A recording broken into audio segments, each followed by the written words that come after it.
देखिए पिछले वीडियो में हमने जल के वितरण के बारे में पढ़ लिया था। अब इस वीडियो में हम देखने वाले हैं जल के स्रोत के बारे में। जल के स्रोतों को 4 भागों में बांटा गया है। पहला है पृष्ठीय जल, दूसरा है भौम जल जिसे हम भूमिगत जल भी कहते हैं, तीसरा है हमारा वायुमंडलीय जल और चौथा है महासागरीय जल। चलिए एक एक करके इन सब के बारे में विस्तार पूर्वक देखते हैं। सबसे पहले हम देखेंगे पृष्ठीय जल। पृष्ठीय जल मतलब कि जो कि हमारे पृथ्वी के धरातल में पाई जाती हो। ठीक है, जैसे कि नदियों में, झीलों में, छोटे छोटे जलाशयों, तालाबों इत्यादि में जो जल पाया जाता है वो कैसा कहलाएगा? पृष्ठीय जल कहलाएगा। पृष्ठीय जल हमें प्राप्त कहाँ से होता है? वर्षा एवं बर्फ के पिघलने से। जो वर्षा होती है, साथ ही साथ जो पहाड़ों इत्यादि में, ध्रुवीय क्षेत्रों में जो बर्फ रहती है या पहाड़ की चोटियों में जो बर्फ जमी रहती है, उस तापमान वृद्धि होने के कारण उस बर्फ के पिघलने से नदियों को जल प्राप्त होता है। हिमालयी नदियाँ, ठीक है, भारत के उसमें देखें दृष्टि में तो हिमालयी नदियाँ इसके अंतर्गत आएंगी।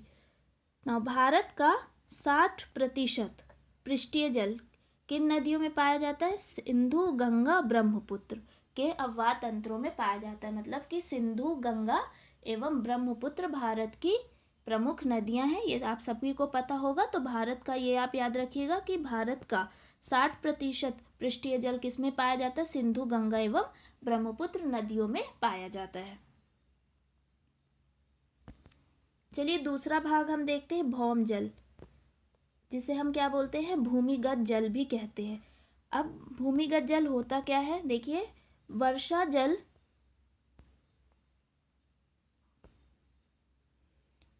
जल का कुछ अंश धरातल द्वारा सोख लिया जाता है। जैसे ये हमारा पृथ्वी की धरातल है,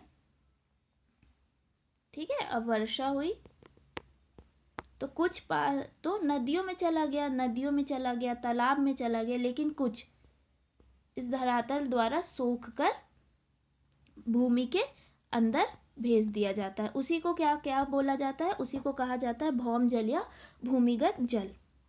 ये कृषि, वनस्पति उत्पादन, सिंचाई, बागवानी, उद्योग इत्यादि में काम आता है। मतलब ये दोनों ही जल, पृष्ठीय जल हो चाहे भौम जल हो, दोनों ही हमारे कृषि, वनस्पति उत्पादन, सिंचाई, बागवानी, उद्योग इत्यादि में काम आते हैं। वितरण, ये याद रखिएगा कि भौम जल का वितरण बहुत ही असमान होता है। समानता नहीं, मतलब कहीं पे भूमिगत जल बहुत अधिक मात्रा में पाया जाता है तो कहीं बहुत कम मात्रा में पाया जाता है।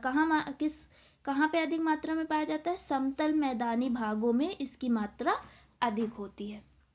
पहाड़ी स्थानों पे इसकी मात्रा कैसी होती है? कम होती है, जबकि मैदानी क्षेत्रों में इसकी मात्रा क्या होती है? अधिक होती है। अब देखिए दक्षिण भारत में, अगर हम भारत की दृष्टि में देखें तो दक्षिण भारत में भौम जल की क्या होती है? कमी होती है, ठीक है। उत्तरी भारत के तुलना में दक्षिणी भारत में भौम जल की क्या होती है? कमी होती। क्यों होती? क्योंकि यहाँ अभेद चट्टानें होती, जिससे वर्षा का पानी, अभेद चट्टानों की वजह से जो भूमि है वो वर्षा के पानी को क्या सोख नहीं पाती, इसीलिए, और ये पानी क्या हो जाता है? बह जाता है। और भूमि से सोख नहीं पाती, तो सोख ना पाने के कारण देखिए भूमि द्वारा बहुत कम मात्रा में जल को सोखने के कारण दक्षिण भारत में इसकी कमी पाई जाती है। तो उत्तरी भारत में भौम जल की अधिकता होती है, जबकि दक्षिणी भारत में इसकी कमी पाई जाती है। अब देखिए समतल मैदानी भागों में इसकी मात्रा अधिक होती। मैंने पहले ही बता दिया कि पहाड़ी क्षेत्रों की तुलना में समतल मैदानी भागों में इनकी मात्रा क्या होगी? अधिक होगी। अब देखिए जो पानी धरातल में चला गया है, ये भौम जल जो धरातल में चला गया है, उसे हम कुओं व ट्यूबवेल के माध्यम से ऊपर खींचते हैं। कुएं, ट्यूबवेल, हैंडपंप इत्यादि से हम क्या करते हैं, जो हमारे भौम जल को या भूमिगत जल को हम धरातल पर ले आते हैं पुनः। और यही दोनों, तो ये आप याद रखिएगा कि भौम जल एवं पृष्ठीय जल ही हमारे उपयोग का होता है। चलिए तीसरा विभाजन देख लेते हैं, वायुमंडलीय जल। वायुमंडलीय जल क्या है, वर्षा जल का कुछ अंश भाप बनकर वायुमंडल में लौट जाता है। ठीक है, जैसे अगर पानी गिरा कुछ तो पृष्ठीय जल बन के नदियों तालाबों में बह गया, कुछ को हमारी भूमि ने सोख कर क्या बना दिया, भौम जल बना दिया। लेकिन कुछ क्या होगा, वापस से वाष्पीकरण के कारण वाष्प बनकर वापस से हमारे वायुमंडल में चले जाएंगे, और उसी जल को हम क्या बोलते हैं, उसी जल को हम बोलते हैं वायुमंडलीय जल। ये ज़्यादा उपयोग का नहीं होता। सर्वाधिक उपयोग के कौन से होते हैं, पृष्ठीय जल, फिर भूमिगत जल। फिर देखिए चौथा विभाजन क्या है हमारा, महासागरीय जल। महासागरीय जल किस किस के लिए यूज होता है, महासागरीय जल होता है जल परिवहन के लिए, और दूसरा होता है मत्स्य उद्योग के लिए।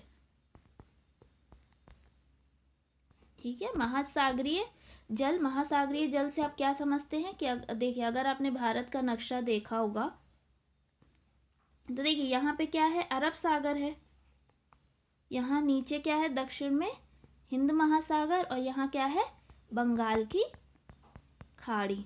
तो यहाँ जो जल पाया जाता है वो कैसा होता है, लवणीय होता है। लवणीय होने के कारण ये हमारे किसी भी काम का नहीं होता है, लेकिन हम इसको, मतलब काम का ना होने का मतलब क्या, हम इसे पीने, खाना बनाने इत्यादि में उपयोग नहीं कर सकते। लेकिन इसका उपयोग किस में होता है, इसका उपयोग होता है जल परिवहन, बड़े बड़े जहाज एक स्थान से दूसरे स्थान में जाने के लिए। दूसरा मत्स्य उद्योग, दूसरा क्या है, मत्स्य उद्योग, मछलियां पकड़ने का, मछलियों को पकड़ने के लिए एवं उनका उद्योग चलाने के लिए। तो ये आपको यहाँ तक समझ में आया कि हमारे हमने जल स्रोतों को 4 भागों में बांटा है, पृष्ठीय, भौम, वायुमंडलीय एवं सागरीय। सो आई होप यहाँ तक आप लोगों को क्लियर होगा।